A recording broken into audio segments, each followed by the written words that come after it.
नमस्कार, मैं हूं बालकृष्ण खरेगा। आप देख रहे हैं डेली लाइव। आइए शुरुआत करते हैं आज के समाचारों की। जंक्शन पुलिस ने 15 मोटरसाइकिलों सहित 4 आरोपियों को गिरफ्तार किया है। इस संदर्भ में एसपी राशि डोगरा ने जंक्शन थाना में प्रेस कॉन्फ्रेंस आयोजित कर विस्तार से जानकारी दी। जंक्शन पुलिस ने मोटरसाइकिल चोर गिरोह का भंडाफोड़ करने में कामयाबी हासिल की है। पुलिस ने चोर गिरोह से 15 मोटरसाइकिल सहित 4 आरोपियों को गिरफ्तार किया है। इस संदर्भ में बुधवार को पुलिस अधीक्षक श्रीमती राशि डोगरा ने जंक्शन पुलिस थाना में प्रेस कॉन्फ्रेंस आयोजित कर जानकारी दी। उन्होंने जानकारी दी कि पिछले कुछ दिनों से हनुमानगढ़ तथा आसपास के इलाकों में हो रही बाइक चोरी की वारदातों पर नकेल कसने के लिए पुलिस की विशेष टीम गठित की गई थी। जंक्शन थाना अधिकारी नरेश गैरा ने बाइक चोरों की वारदातों के खुलासे हेतु थाना स्तर पर टीमें गठित कर प्रयास किए तथा चालानशुदा अपराधियों का रिकॉर्ड खंगाला गया। पुलिस अधीक्षक के अनुसार सीसीटीवी कैमरों की फुटेज चेक की गई, लगातार गश्त व नाकाबंदी भी की गई। उन्होंने जानकारी देते हुए बताया कि जंक्शन थाना स्टाफ के प्रयासों के चलते मोटरसाइकिल चोरी की वारदातों का खुलासा कर 4 आरोपियों को गिरफ्तार किया गया है। आरोपियों की पहचान नई खुंजा निवासी सुखपाल सिंह, पीर कावड़िया निवासी बिट्टू सिंह, किक्करवाली निवासी अंग्रेज सिंह व जंडावाली निवासी विक्की के रूप में हुई है। एसपी राशि डोगरा ने बताया कि चारों आरोपी बदमाश प्रवृत्ति के हैं जो लंबे समय से बाइक चोरी की वारदातों में शामिल हैं। आरोपियों की निशानदेही पर चोरी किए गए 15 मोटरसाइकिल बरामद किए गए हैं। पुलिस आरोपियों से पूछताछ कर रही है। चोरी नकबजनियां भी बढ़ रही थी और मोटरसाइकिल चोरी की वारदातें भी बढ़ रही थी। पूर्व में भी हनुमानगढ़ पुलिस के अन्य थानों द्वारा, यहाँ चाहे वो टाउन हो, जंक्शन हो, बिरानी, रावतसर, भादरा, हर जगह नोहर पुलिस चोरी की गैंग्स पकड़ी गई हैं। और उसी क्रम में ये चोरियां जो रुक नहीं गई थी तो वापस पुलिस ने टीम बनाकर एडिशनल साहब, सीओ साहब के नेतृत्व में एसएचओ साहब ने टीम बना के इसमें काफ़ी अच्छा काम करके जल्द ही हमने एक और मोटरसाइकिल चोरी की गैंग पकड़ी और उनसे अभी तक 15 मोटरसाइकिलें बरामद की हैं। आगे भी और मोटरसाइकिलें बरामद करने की और चांसेस हैं।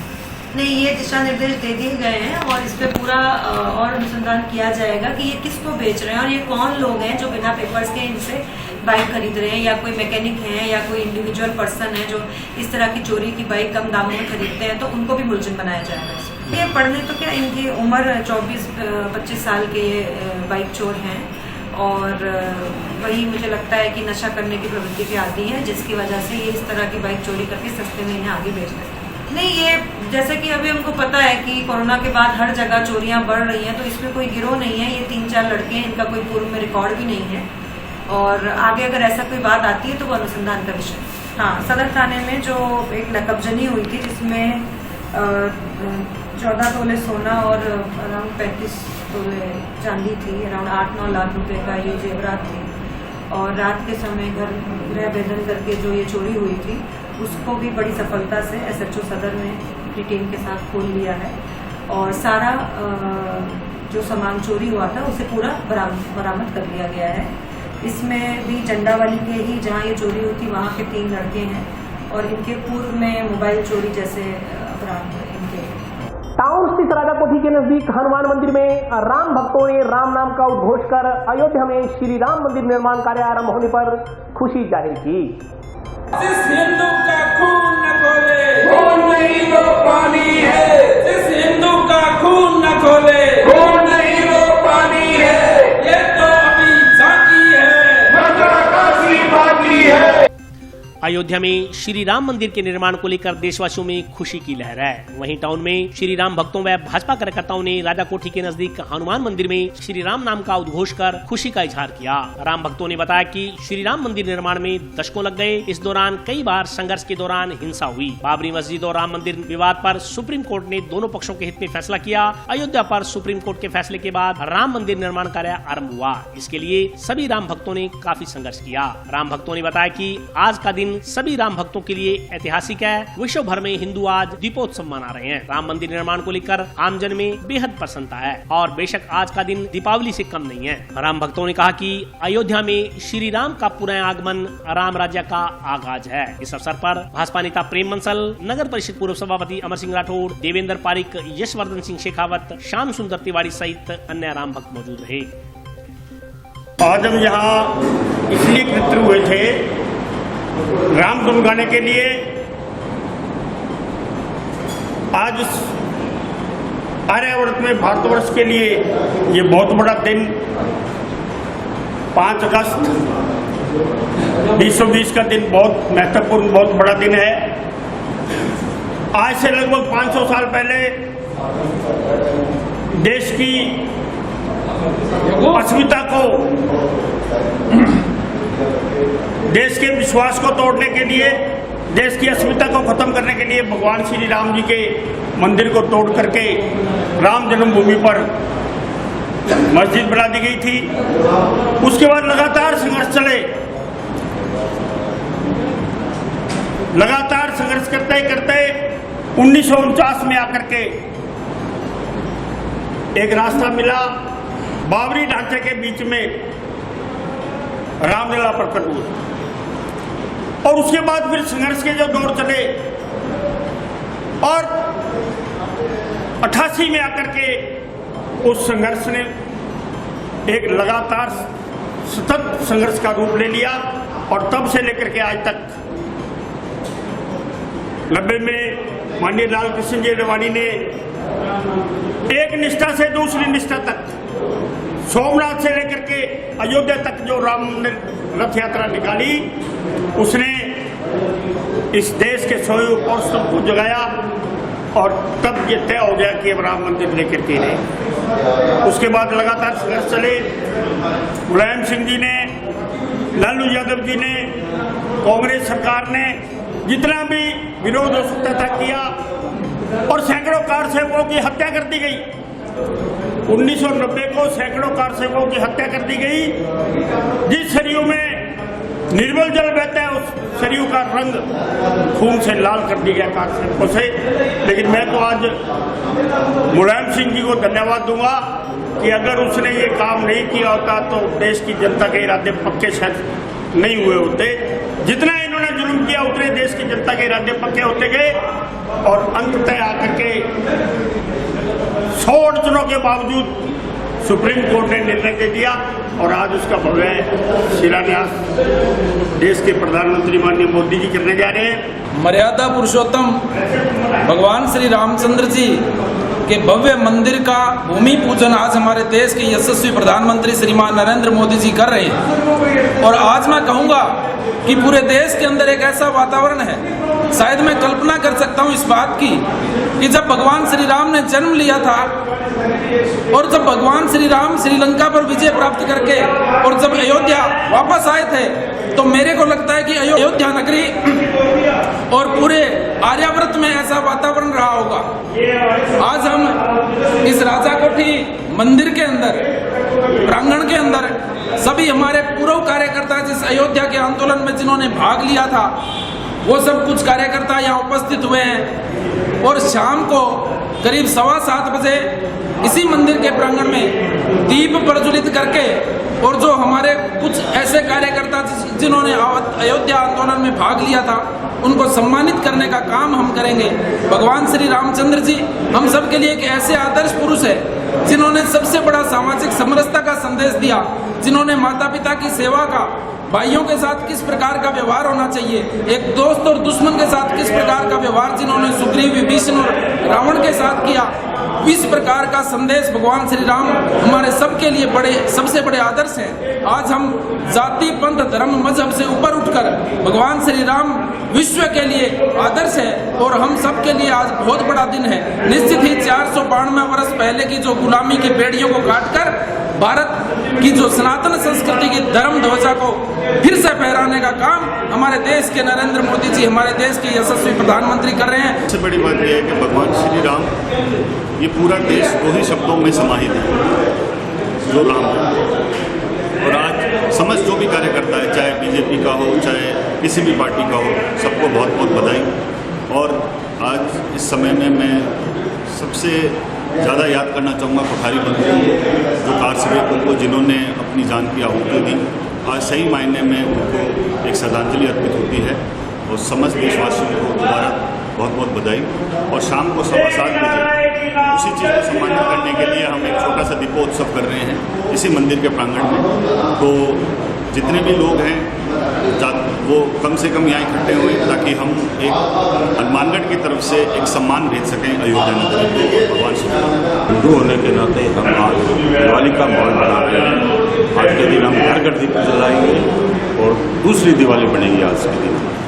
विश्व हिंदू परिषद में बजरंग दल कार्यकर्ताओं ने बुधवार को जंक्शन में दुकानों पर जाकर मिठाइयां बांटकर अयोध्या में श्री राम मंदिर निर्माण कार्य आरंभ होने पर प्रसन्नता का इजहार किया।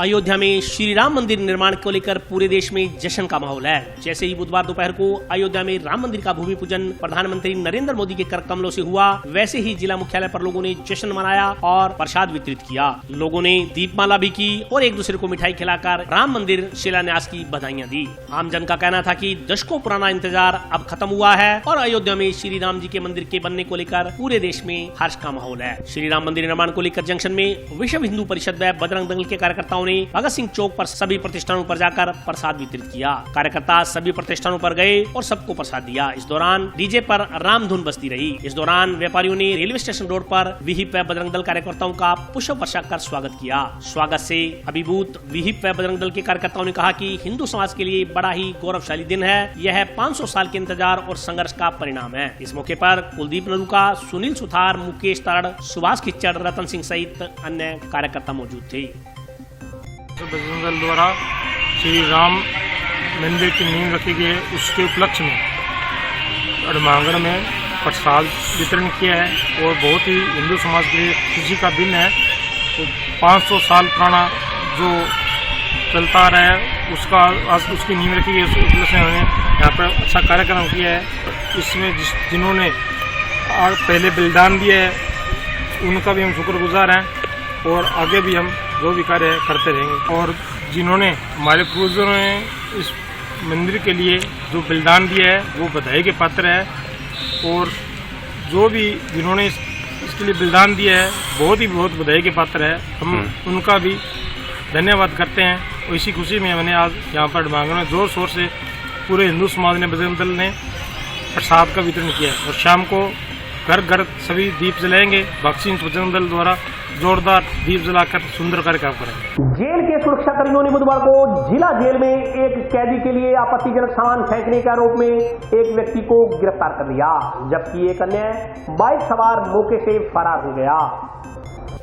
बाइक पर सवार होकर आए दो लोगों ने जेल में दीवार के ऊपर से 2 मोबाइल फोन व बीड़ी के 6 बंडल अंदर फेंक दिए। इनमें से एक व्यक्ति जेल के बाहर तैनात आरएसी जवानों के हत्थे चढ़ गया, जबकि उसका साथी बाइक लेकर मौके से भागने में कामयाब रहा। यह सामान एनडीपीएस एक्ट के मामले में जेल में बंद बंदी के लिए फेंका गया था। इसके बाद जेल प्रशासन ने जेल में फेंके गए मोबाइल फोन व बीड़ी के बंडल एक बंदी से बरामद कर लिए। इसके अलावा भी तलाशी में एक बंदी से एक मोबाइल और 4 फोन 4G सिम सहित बरामद किया गया। जेल प्रशासन ने मौके से पकड़ा गया युवक जंक्शन पुलिस के हवाले कर दिया। इस संदर्भ में जंक्शन पुलिस थाने में जेल प्रशासन की ओर से मोबाइल फोन व अन्य सामान फेंकने वाले तथा मंगवाने वाले जेल में बंदी के खिलाफ मामला दर्ज किया गया है। पुलिस आरोपी को गिरफ्तार कर उससे पूछताछ करने में जुटी है। मिली जानकारी अनुसार जिला कारागृह में तैनात आरएसी कांस्टेबल अलसीदान पुत्र बेवरदान निवासी सियाणा PS कोलायत बीकानेर ने रिपोर्ट दर्ज करवाते हुए बताया कि बुधवार सुबह करीब 11:30 बजे बिना नंबरी मोटरसाइकिल सवार 2 लोग जेल की पूर्वी रोड से दीवार के पास आकर रुके। इनमें से एक व्यक्ति ने एक बंद पैकेट दीवार के ऊपर से जेल के अंदर फेंक दिया। उसने व उसके साथी कांस्टेबल कृष्ण कुमार ने उन्हें पैकेट अंदर फेंकते देख लिया। दोनों ने मौके से बाइक के पीछे बैठे युवक को पकड़ लिया, जबकि बाइक चालक वाहन सहित भागने में कामयाब हो गया। पकड़े गए व्यक्ति की पहचान मुनाफ भाटी पुत्र कुतुबुद्दीन निवासी वार्ड नंबर 15 गांव रोनावाली के रूप में हुई है। जब उससे जेल में फेंके गए पैकेट बारे में पूछताछ की गई तो उसने कहा कि उन्होंने 2 मोबाइल व बीड़ी के 6 बंडल जेल में बंद विचाराधीन बंदी अल्लादिता पुत्र मोबिन खान निवासी किकरवाली पुलिस थाना संगरी के लिए फेंके थे। इस जानकारी के बाद उन्होंने जेल के वार्ड संख्या 2 की बैरक संख्या 5 में बंद अल्लादिता से दीवार के ऊपर से फेंके गए पैकेट के बारे में पूछा तो उसने बताया कि पैकेट सेल संख्या 1 में बंद विक्रम पुत्र ओम प्रकाश के पास है। इस पर उन्होंने विक्रम के पास से उक्त पैकेट बरामद कर लिया। पैकेट में 2 मोबाइल फोन व बीड़ी के 6 बंडल बंद थे। इसके अलावा तलाशी के दौरान अल्लादिता से भी नोकिया कंपनी का मोबाइल फोन बरामद हुआ। इसमें 4G कंपनी की सिम डली हुई थी। तीनों मोबाइल फोन, सिम व बीड़ी के बंडल इनके कब्जे से जब्त कर लिए। पुलिस ने तीनों मोबाइल फोन व बीड़ी के बंडल अपने कब्जे में लेकर इस संदर्भ में धारा 42 कारागार अधिनियम के तहत मामला दर्ज किया है। पुलिस मामले की जांच कर रही है। हनुमानगढ़ में जो अपना जिला कारागृह है उसकी बाहर की 4 दीवारी की जो दीवार है बहुत छोटी छोटी है। इसका ये समाज कंटक है, बदमाश लोग हैं, उसका फायदा उठा रहे हैं। जेल में ये नाजायज सामान फेंकते हैं। इसी तरह से ये कल घटना घटित हुई। 2 लड़के जेल फाटक की तरफ से आए और जेल की पूर्वी दीवार के पास आके मोटर रोक के अपना वो सामान फेंकने लगे। तो जैसे ही सुरक्षा गार्डों ने देख लिया तो उसने सामान अंदर फेंक दिया, जिसमें मोबाइल 2-3 मोबाइल और देसाई बीड़ी के बंडल थे 6 एक पैकेट में, वो अंदर फेंक दिए। सुरक्षा कर्मी उनके पीछे भागे तो मोटर मोड़ते वक्त एक लड़का गिर गया, उसको तो सुरक्षा कर्मियों ने वहीं पे पकड़ लिया और दूसरा बिना नंबरी के मोटरसाइकिल का था वो भाग गया। तो उसको फिर अंदर जेलर साहब की पेश करके वो सुरक्षा सेल से दोनों तीनों फ़ोन बरामद करके और उन्होंने अपने रिक्विजिशन के साथ यहाँ मुकदमा करवाने के लिए भेजा। तो उस पर मुकदमा कर लिया गया है, गिरफ्तारी कर ली गई है, बरामदगी उसकी पूर्व से है ही। आज उसका 2 दिन का पीसी रिमांड ले रहे हैं, क्योंकि घटना की तस्दीक वगैरह या वो साथ वाला कौन था ये पूछताछ करनी विशेष है। इस मुलजिम जो इसका नाम है मुनाफ खान सनफ कुतुबुद्दीन, जाति मुसलमान, उम्र 21 साल, ये वार्ड नंबर 15 रोडावाड़ी का रहने वाला है। ये भी पूछताछ में आएगा अभी आगे। 15 अगस्त को आयोजित होने वाले जिला स्तरीय स्वतंत्रता दिवस समारोह की तैयारियों को लेकर बुधवार को कलेक्ट्रेट सभागार में बैठक का आयोजन किया गया। स्वतंत्रता दिवस समारोह को गरिमापूर्ण ढंग से मनाने के लिए जिला कलेक्टर की अध्यक्षता में बुधवार को बैठक आयोजित की गई। बैठक को संबोधित करते हुए कलेक्टर जाकिर हुसैन ने कहा कि संपूर्ण कार्यक्रमों के दौरान सोशल डिस्टेंसिंग की पूर्ण पालना की जाएगी। बच्चों एवं बुजुर्गों को उनके स्वास्थ्य की सुरक्षा के मद्देनजर कार्यक्रम में आमंत्रित नहीं किया जाएगा। कार्यक्रम में शामिल होने वाले महानुभावों के लिए मास्क लगाना अनिवार्य होगा। कार्यक्रम कोरोना वॉरियर्स पुलिसकर्मियों, चिकित्सा कर्मियों, सफाई कर्मियों व आंगनबाड़ी कार्यकर्ताओं, आशा सहयोगियों को भी जिला स्तरीय कार्यक्रम में आमंत्रित किया जाएगा। जिला कलेक्टर ने समारोह स्थल पर आगंतुकों के लिए थर्मल स्क्रीनिंग तथा हैंड सैनिटाइजर की पर्याप्त व्यवस्था करने के निर्देश दिए। अतिरिक्त जिला कलेक्टर अशोक सीजा ने बताया कि समस्त स्थानीय संस्थाओं और जनसाधारण से राष्ट्रीय ध्वज अपने अपने भवनों व निवास स्थानों पर फहराने का आह्वान किया गया है। स्वतंत्रता सेनानियों एवं अन्य वरिष्ठ नागरिकों को शुभकामना कार्ड निवास के पते पर प्रेषित किए जाने की व्यवस्था की जाएगी। पंचायत मुख्यालयों पर सरपंचों द्वारा ध्वज फहराने की रस्म अदा की जाएगी। जिन स्थानों पर पंचायत नगर निकाय में चुनाव उपचुनाव संभावित है, उन पंचायत नगर निकायों के मुख्यालयों एवं बड़े बड़े गाँव में समारोह में प्राथमिक विद्यालय, उच्च प्राथमिक विद्यालय, माध्यमिक विद्यालय, उच्च माध्यमिक विद्यालय इत्यादि में जो भी उस स्तर का सरकारी विद्यालय होगा उसके प्रधानाध्यापक प्रधानाचार्य द्वारा ध्वज फहराने की रस्म अदा की जाएगी। बैठक में अतिरिक्त पुलिस अधीक्षक जसाराम बोस, एसडीएम कपिल यादव के अलावा अन्य पुलिस एवं प्रशासनिक अधिकारी मौजूद रहे।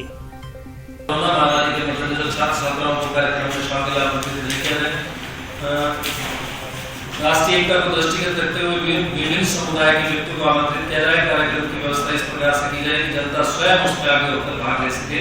इस उद्देश्य की पूर्ति के लिए जिला अधिकारी स्थानीय समितियां बनावे ताकि कार्यक्रम का भली भांति उत्साह उसको मनाया जा सके, उसकी क्रियान्वित यथोचित रूप से की जा सके। वरिष्ठ नागरिकों को कोरोना महामारी के मद्देनजर आमंत्रित नहीं किया जाए। समस्त स्थानीय संस्थाओं जनसाधारण से अनुरोध किया जाए कि राष्ट्रीय ध्वज अपने अपने भवनों और निवास स्थानों पर फहरावें। तो कोई भी व्यक्ति वो अपने घर पे अपने प्रतिष्ठान में झंडा वहन कर सकते हैं। 2020 का स्वतंत्रता दिवस मनाने के लिए जिला स्तरीय अधिकारियों और जो भी कोऑर्डिनेशन के लिए कर्मचारी लगाए जाते हैं उनकी आज जिला कलेक्टर महोदय की अध्यक्षता में एक बैठक हुई है, जिसमें जैसे कि कोरोना महामारी के परिप्रेक्ष्य में नई गाइडलाइन राज्य सरकार की प्राप्त हुई है, उसमें स्कूली बच्चे और वरिष्ठ नागरिकों को इस कार्यक्रम में शामिल नहीं किया जाना है। शेष व्यवस्थाएं यथावत है। कार्यक्रम को समारोहपूर्वक मनाया जाना है।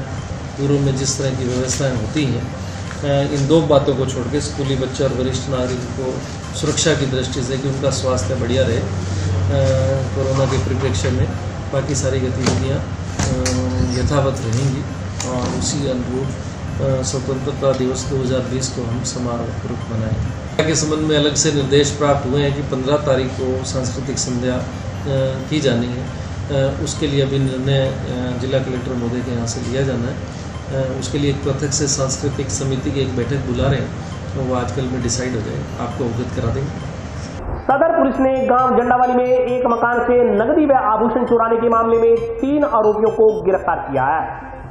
गांव जंडावाली से कुछ दिन पहले एक मकान से नकदी व आभूषण चोरी करने के मामले में सदर पुलिस ने 3 लोगों को गिरफ्तार किया है। इस संदर्भ में जानकारी देते हुए पुलिस अधीक्षक श्रीमती राशि डोगरा ने बताया कि गांव जंडावाली के एक घर से कुछ अज्ञात व्यक्ति अर्धरात्रि में घुस गए और करीब 8 लाख रुपए की नकदी, 14 तोले सोना व 35 तोला चांदी चुरा कर ले गए। मामले की जाँच के लिए सदर पुलिस की टीम गठित कर आरोपियों की तलाश आरम्भ की गयी थी, जिन्हें गिरफ्तार कर नकदी व आभूषण बरामद कर लिए गए हैं। उन्होंने बताया कि तीनों आरोपी जंडावाली गाँव के रहने वाले हैं। लंबे समय से वे मकान मालिक की रेकी कर रहे थे और मौका मिलने पर उन्होंने वारदात को अंजाम दे दिया। आरोपियों की पहचान संजय, विशाल व विशाल उर्फ मोनू के रूप में हुई है। पुलिस आरोपियों से अन्य वारदातों के खुलासे को लेकर पूछताछ कर रही है। सदर थाने में जो एक नकबजनी हुई थी, जिसमें 14 तोले सोना और अराउंड 35 तोले चांदी थी, अराउंड 8-9 लाख रुपए का ये जेवरात थे। और रात के समय घर गृह भेदन करके जो ये चोरी हुई थी, उसको भी बड़ी सफलता से SHO सदर ने अपनी टीम के साथ खोल लिया है और सारा जो सामान चोरी हुआ था उसे पूरा बरामद कर लिया गया है। इसमें भी जंडावाली के ही जहाँ ये चोरी हुई थी वहाँ के 3 लड़के हैं और इनके पूर्व में मोबाइल चोरी जैसे अपराध इनके हैं। और अभी वक्त ब्रेक का, हाजिर होता हूँ छोटे से ब्रेक के बाद।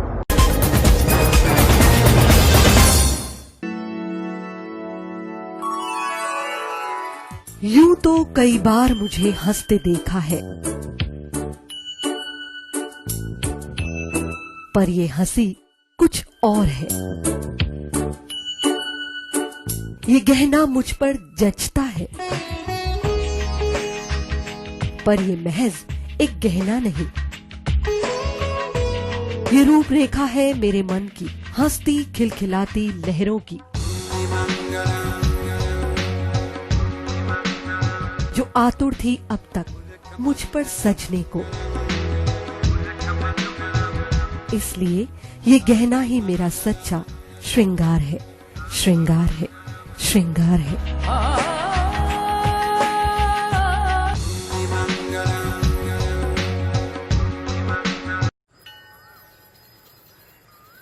अरे बबलू, लॉकडाउन खुलते ही टहलने निकल पड़े।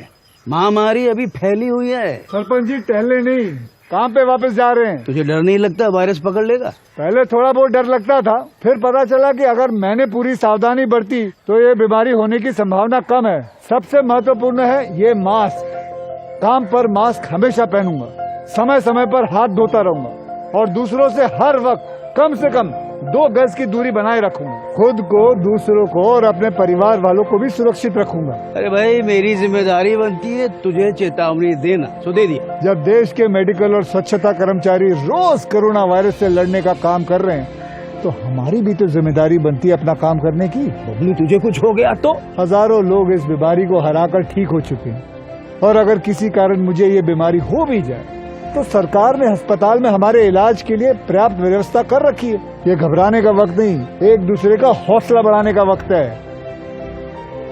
अरे ऐसे क्या देख रहा है? तू काम पे जाएगा, मैं नहीं जाऊंगा, नाक नहीं कट जाएगी मेरी। चलो मास्क। हाँ, मास्क। अरे नाक तो ढक लो। हाँ। कोरोना वायरस से हमें लड़ाई जारी रखनी पड़ेगी और उससे डर कर नहीं, पूरी सावधानी के साथ डट कर चलिए। रुकी जिंदगी को आगे बढ़ाएं, देश को आत्मनिर्भर बनाएं। जय हिंद।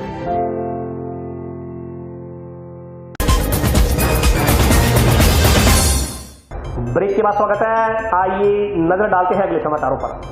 मारपीट के एक प्रकरण में घायल एक प्रौढ़ ने पुलिस प्रशासन से न्याय की गुहार लगाई है। आरोप है कि 29 जून को कुछ लोगों ने प्रौढ़ के घर में घुसकर मारपीट की थी। जिला अस्पताल में घायल प्रौढ़ का इलाज चल रहा है। जंक्शन स्थित वार्ड संख्या 58 में कुछ दिन पहले हुई मारपीट के प्रकरण में घायल एक प्रौढ़ ने पुलिस प्रशासन से न्याय की गुहार लगाई है। जिला अस्पताल में उपचाराधीन प्रौढ़ राजेंद्र पुत्र काशीराम का कहना है कि 29 जून को कुछ लोग शाम के समय उसके घर पर आए और उसके घर का सामान बाहर फेंकने लगे। जब उसने इस बात का विरोध किया तो उन्होंने उसे और उसके परिवार के लोगों को बुरी तरह से पीटा। इस दौरान राजेंद्र के हाथ और कमर पर गंभीर चोटें लगी हैं। पीड़ित राजेंद्र ने बताया कि उसने कुछ रोज पहले अपना मकान बेचने की योजना बनाई, जिसके तहत उसने अपना मकान बेच दिया और जिसको पहचान किया, उस व्यक्ति ने मकान के कागजात पर उसके दस्तखत करवा लिए, लेकिन मकान खरीदने वाले ने उसे राशि का भुगतान नहीं किया। मकान खरीदने वाले व्यक्ति से कुछ दिन बाद राशि के भुगतान की मांग की गई तो उसने पैसे देने से इनकार कर दिया और कुछ लोगों को लेकर घर में घुस आया और उसका सामान बाहर फेंकने लगा। जब परिवार वालों ने इसका विरोध किया तो 5-7 लोगों ने उसके साथ मारपीट की और बुरी तरह से उसे जख्मी कर दिया। पीड़ित का कहना है कि इस संदर्भ में जब पुलिस को अवगत करवाया गया तो पुलिस ने उसकी एक ना सुनी। पीड़ित राजेंद्र के अनुसार आज करीब घटना को 1 सप्ताह बीत चुका है, मगर पुलिस ने आरोपियों के खिलाफ कोई कार्रवाई नहीं की है। मेरा घर 58 नंबर वार्ड में है सर। तो मेरे घर से मेरे बच्चे, मेरी बेटी आई हुई थी, तो 4-4:30 बजे 29 तारीख को मेरे पे हमला बोल दिया। उसके हाथ में पिस्तौल था और मेरे आंगने में आके खड़ गया, हमारे को हलने नहीं दिया और मेरे बच्चों को मेरे को मारपीट की। मेरा सामान सारा बाहर फेंक दिया निकाल के और मेरे 5 लाठियों से और गंडासियों से वार किया। हाथ में पिस्तौल था, मैं भाग के छत पे चढ़ने लगा तो छत पे मेरे को मार पीट करके मेरे को बेहोश हो गया। मेरे को पता नहीं क्या हुआ मेरे पास में बाद में। तो 29 तारीख का मैं यहाँ से भर्ती हूँ, पुलिस मेरी कोई जांच नहीं कर रही। मैंने चौकी में फ़ोन किया, मेरी कोई सुनाई नहीं की सर। तो मेरा मसला हल होना चाहिए। मेरे बच्चे घर से बाहर है, मारपीट मेरे से एक प्लाट लिखवा लिया, मेरे सिर में चोट लगी हुई है। मेरे बच्चे थोड़ी, मेरे घर वाले थोड़ी सी काम गई हुई थी उसके, तो इसलिए मेरे अकेले से लिखवा लिया और मेरे को ना तो पैसे दिए और वो प्लाट मेरे सामान पड़ा था उसमें मेरा सामान बाहर फेंक दिया और उन्होंने कब्जा कर लिया है। मेरा सामान सब बाहर फेंक दिया, मेरे डॉक्यूमेंट भी सब उठा के ले गया। मेरे को धमकी आई है, मैं आपको धमकी सुना सकता हूँ, फ़ोन पे मेरे पास धमकी आई हुई है। रोडांग वाले गांव का है वो, उसके साथ में कम 7-8 अन्य और आदमी हैं, उनका नाम मेरे आदमी है सर। मेरे को अभी तक मेरा दिमाग सही नहीं है, मेरे बहुत गंभीर चोट लगी हुई है। देखो ये पांसली टूटी हुई है, हाथ मेरा टूट गया, सब जगह मेरे चोटें लगी हुई है। पसवाड़े पे मेरे बच्चों के लगी हुई है, छोटे बच्चों को मार के गिर दिया। अभी तक पुलिस ने मेरी कोई सुनाई नहीं की है। कोरोना को लेकर मुख्यमंत्री अशोक गहलोत ने कर्मचारी संगठनों से वीडियो कॉन्फ्रेंसिंग पर सुझाव लिए। जंक्शन स्थित अटल सेवा केंद्र में मंत्रालय कर्मचारियों ने वीसी में भाग लेकर अपने सुझाव रखे। मुख्यमंत्री अशोक गहलोत बुधवार को वीडियो कॉन्फ्रेंसिंग के जरिए विभिन्न कर्मचारी संगठनों से मुखातिब हुए। कलेक्ट्रेट परिसर स्थित अटल सेवा केंद्र में आयोजित वीसी में जिले के मंत्रालय कर्मचारियों ने भाग लिया। वीसी में मुख्यमंत्री अशोक गहलोत ने कोरोना के चलते देश भर में 72 दिन के लिए लगे लॉकडाउन के दौरान विभागीय कार्यों में आने वाली परेशानियों के बारे में कर्मचारियों से जानकारी ली। उन्होंने सरकार की योजनाओं को किस तरह सकारात्मकता से आमजन तक पहुँचाया जाए, इसके लिए कर्मचारियों से सुझाव मांगे। उन्होंने आने वाली समस्याओं के निदान को लेकर भी वीसी के दौरान विचार विमर्श किया। इसके अलावा सीएम ने कोरोना के चलते छोटे मोटे कार्यों को ऑनलाइन माध्यम से करवाने के लिए आमजन को जागरूक करने की भी अपील की। सीएम ने कोरोना संक्रमण से बचाव के लिए राजकीय कार्यालयों में ज्यादा से ज्यादा एहतियात बरतते हुए भीड़ नियंत्रित करने के लिए दिशा निर्देश भी जारी किए। इसके अलावा सरकारी कर्मचारियों को संक्रमण से बचाव के लिए सुरक्षा देने के लिए भौतिक संसाधन जुटाने को लेकर भी सीएम ने अपने सुझाव रखे। जो है वीडियो कॉन्फ्रेंस के माध्यम से माननीय मुख्यमंत्री अशोक गहलोत जी ने विभिन्न कर्मचारी संगठनों से वार्ता की और उस वार्ता के तहत उन्होंने कर्मचारियों से ये जानना था कि जो कार्य करते हैं वो कार्य जो है सकारात्मक जो योजनाएँ हैं वो सरकार तक की जो योजनाएँ हैं वो किस तरह से लागू की गई, क्योंकि 72 दिनों का जो लॉकडाउन चला था उसमें सरकार के और अन्य जो कार्य वो मंद गति पर गए थे। उन कार्यों को जोड़ने के लिए कर्मचारियों की आने वाली समस्याओं के निदान हेतु उन्होंने इसमें विचार विमर्श के लिए विभिन्न कर्मचारी संगठनों से वार्ता की और उसमें जो परिणाम सकारात्मकताएँ ये आई कि जो सरकार के कर्मचारी हैं वो कार्य निरंतर करते रहे और आम जनताओं से भी ये अपील की गई कि जो छोटे मोटे कार्य हैं वो अपने और वेतन से या एक व्यक्ति की मदद से वो पहुँचा दी जाए और सरकारी कर्मचारी उनको नियमित रूप से कर दें। यदि आम जनता सीधे आम जनता कार्मिकों के संपर्क में आएगी तो वो कार्मिकों में यदि कोविड-19 फैल जाता है तो वो एक घातक परिणाम होगा। यदि एक कर्मचारी इफेक्टिव होता है और वो कर्मचारी अन्य कर्मचारियों से या अन्य लोगों से मिलेगा तो वो ज़्यादा इफेक्टिव हो जाएगा। इसलिए कि भारत में आज 58,000 के आंकड़े जो है प्रतिदिन के हिसाब से आने लगे हैं, वो ये कम्युनिटी में न फैले इसकी सतर्कता है कर्मचारियों से आज उन्होंने वार्ता की और जो उसमें सुझाव दिए गए उन्होंने उसको नोट किया और आगे से 15-20 दिन में आगे आश्वासन दिया कि हम सरकारी कर्मचारियों की जो भी समस्याएं उनके निदान के लिए उपयोग किया जाएगा और जो कर्मचारी जो इफेक्टेड ना हो उसके लिए उन्होंने PPE किट की आदि की व्यवस्था प्रशासन दिखाने के लिए भी आश्वासन दिया। इसी बारे में मुख्यमंत्री का आभार करते हैं, उन्होंने हमें वार्ता के लिए बुलाया। दूषित पेयजल सप्लाई के कारण वार्ड संख्या 38 के बाशिंदों को परेशानियों का सामना करना पड़ रहा है। वार्डवासियों ने जलदाय विभाग से पेयजल की समस्या का स्थायी समाधान करने की मांग की है। टाउन के वार्ड संख्या 38 में पेयजल की समस्या के चलते वार्डवासियों को परेशानियों का सामना करना पड़ रहा है। वार्ड 38 में गंदे पानी की आवक के कारण वार्डवासियों को मजबूरन दूषित पानी पीना पड़ रहा है। वार्डवासियों के अनुसार पेयजल विभाग द्वारा दिन में 2 वक्त पानी सप्लाई किया जाता है और पानी में मिट्टी घुली होने के कारण लोगों को दूषित पानी पीना पड़ रहा है। वार्डवासियों का कहना है कि पेयजल सप्लाई में सीवरेज युक्त पानी आने के कारण पानी से बदबू आती है। 2 या 3 बार जाँच करने के बाद सिर्फ टंकियों में ही पानी भरा जाता है। वार्डवासियों का कहना है कि पेयजल सप्लाई में सीवरेज युक्त पानी आने के कारण वह पीने के काम नहीं आता, पानी से बदबू आती रहती है जिससे जल जनित बीमारियां फैलने का भय बना हुआ है। पिछले कई दिनों से वार्डवासी इस समस्या से जूझ रहे हैं। इसी के चलते बाजार से उन्हें मजबूरन पीने का पानी खरीद कर पीना पड़ रहा है। वार्डवासियों का आरोप है कि कई बार इस समस्या के बारे में वार्ड पार्षद को अवगत करवाया जा चुका है, लेकिन पार्षद उनकी समस्याओं को लगातार अनदेखा कर रहा है। वार्डवासियों ने जलदाय विभाग से पेयजल की समस्या का स्थायी समाधान करवाने की मांग की है। पानी खराब आ रहा है यहाँ और बहुत ज्यादा दिक्कत हो रही है और पानी पीने के लिए पानी नहीं है। वार्ड पार्षद को कहा था कई बार, उसने सुनाई नहीं की। गंदा पानी बस ये पी नहीं सकते हुए, खराब लगता है पीने से, थोड़ा कभी भी पीते हैं तो खराब लगता है। मांग पानी अच्छा हो। मैंने रूपनगर के अंदर वार्ड नंबर 30 में पानी की समस्याएं बहुत आ रही है। नाली का पानी आ रहा है, पीने में बहुत परेशानी हो रही है। कोरोना की वजह से वो लोग कह रहे कोरोना बीमारी तो हमें पानी से बीमारी होगी। पानी बिल्कुल साफ नहीं आ रहा है। टंकी में पानी भरते हैं तो 3-4 बार देख के भरना पड़ता है। वार्ड पार्षद को 3-4 बार बोल चुके हैं, वार्ड पार्षद सुनाई नहीं कर रहे हैं। अब बताओ हम क्या करें। मांग ये है कि हमारा पानी साफ आए, हमें दिक्कत ना हो पीने में। गंदो आन लग रहा है, बारी बारी में जांच करता रहा सारा दिन पानी में, तो परेशान हो रहे हैं पानी पीछे। बहुत ज्यादा गंदो पानी आवा है। बारी में पार्सल ने भी कह दियो, कई बार फोन भी कर दियो पानी आना ने, कोई मत सुनाई को नहीं पानी वास्ते। बहुत ज्यादा गंदो पानी आवा है। समेल आवा कोई वर्गी गंदी सीवर वर्गी नाली को पानी आवा गंदो। सारा दिन में जांच करने में रहा पानी फिर में एक आधा दिन भी नहीं लियावा पानी बारू लियावा। गोगामेड़ी गांव स्थित चौधरी नंदराम कृषि मेमोरियल महाविद्यालय के समक्ष छात्रों ने फीस वृद्धि के विरोध में धरना देकर चक्का जाम किया।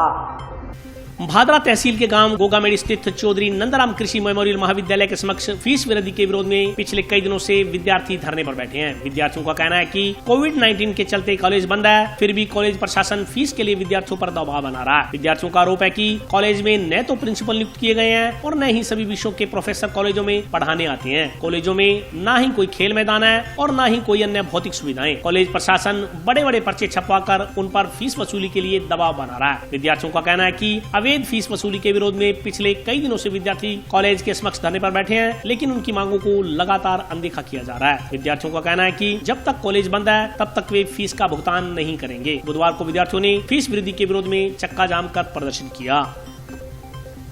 आज लगातार 9 दिन से गोगामेड़ी में कृषि का विद्यार्थी चौधरी नंदराम मेमोरियल कृषि महाविद्यालय के आगे अवैध फीस वसूली के खिलाफ धरने पर बैठा है। इस कॉलेज के अंदर कोविड-19 को देखते हुए कॉलेज बंद है, फिर भी यह कॉलेज विद्यार्थियों से अवैध फीस वसूली कर रहा है। और कॉलेज के अंदर ना तो प्रिंसिपल है, ना कॉलेज के अंदर पूरा स्टाफ है, ना खेल ग्राउंड है, बड़ी रसीद, बड़े बड़े कैंटीन भी नहीं है। बड़े बड़े पर्चे निकाल करके विद्यार्थी से घर में दबाव डालकर फीस वसूलने का काम कर रहा है। आज विद्यार्थी लगातार 2 घंटे चक्का जाम किया, जिसके चलते आज DSP भादरा, थाना प्रभारी भादरा और SDM महोदय विद्यार्थी के आए हैं। अभी वार्ता अभी होने वाली है।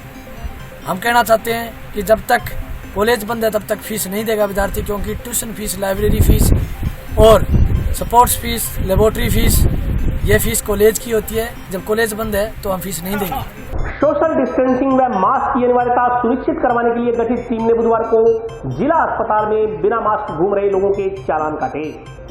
सोशल डिस्टेंसिंग व मास्क के उपयोग को लेकर प्रशासन द्वारा गठित विशेष टीम ने बुधवार को टाउन स्थित जिला चिकित्सालय में बिना मास्क घूम रहे लोगों के चालान काटे। महामारी अध्यादेश अधिनियम के तहत कार्रवाई करते हुए टाउन पुलिस व प्रशासन की ओर से गठित की गई टीम के सदस्यों ने 13 लोगों के चालान काटकर जुर्माना राशि वसूल की। टाउन थाना की एसआई श्रीमती संजू रानी ने बताया कि प्रशासन द्वारा कोरोना संक्रमण से बचाव के लिए आमजन को जागरूक करने के उद्देश्य से विशेष टीम का गठन किया गया है। यह अभियान 15 अगस्त तक चलाया जाएगा। इसके तहत राजकीय कार्यालयों में ड्यूटियां कर रहे राजकीय कर्मचारियों सहित आमजन के खिलाफ महामारी अध्यादेश अधिनियम के तहत कार्रवाई की जा रही है। उन्होंने बताया कि बिना मास्क घूमने वाले लोगों से 200 रुपए की जुर्माना राशि वसूल की गई है। वहीं नियमों की अवहेलना करने वाले दुकान संचालकों के खिलाफ कार्रवाई करते हुए दंड के रूप में 500 रुपए का जुर्माना भरवाया जा रहा है। सोशल डिस्टेंसिंग को लेकर लोगों के साथ समझाइश की जा रही है। लोगों को 2 गज की दूरी और मास्क के इस्तेमाल की अनिवार्यता के बारे में बताते हुए कोरोना वायरस और संक्रमण के दुष्प्रभावों के बारे में भी जागरूक किया जा रहा है। नगर परिषद की तरफ से गिरदावर जी और वहाँ जो सब इंस्पेक्टर मैडम हैं जो टीम के रूप में आए थे दोनों लोग, और उनके साथ मिलके और थाने से सब इंस्पेक्टर मैं खुद और साथ में पुलिस थाने से मैं स्टाफ हम गए और जाके मार्केट में और इसके अलावा जो है अपने सरकारी अस्पताल में जाकर और महामारी अधिनियम के तहत जो है मास्क बिना जो लोग भी घूम रहे थे उनके चालान काटे गए और लोगों को जागरूक किया गया कि आप लोग मास्क लगा कर रखें ताकि आपका खुद का और बाकी सबका भी बचाव हो सके। इस आज की कार्रवाई के अंदर 13 चालान जो है महामारी इसके अधिनियम के काटे गए थे, जिसमें लगभग सभी चालान जो है वो बिना मास्क के जो लोग घूम रहे थे उनके काटे गए। डिस्टेंसिंग का तो लोगों को जागरूक तो कर रहे हैं, बाकी दिक्कत ये आती है कि ठीक है मार्केट में घूम रहे हो रहे हैं तो सब लोग एक दूसरे से अपरिचित रहते हैं तो वो एक दूसरे को रोक भी नहीं सकते कि भाई आप साइड में रहो या ये करो। जो ठीक है गाड़ी में और में जा रहे हैं उनका तो वो ध्यान रख सकते हैं, खुद का ध्यान रख सकते हैं, लेकिन दूसरे को नहीं रोक पा रहे। उस वजह से उस चीज़ की पालना जो है पूर्ण क्या हो नहीं पा रही है। फिर भी कोशिश कर रहे हैं, हम प्रयास कर रहे हैं इस करके। तो आज के लिए बस इतना ही। कल फिर हाजिर होता हूँ नए समाचारों के साथ। तब तक के लिए नमस्कार।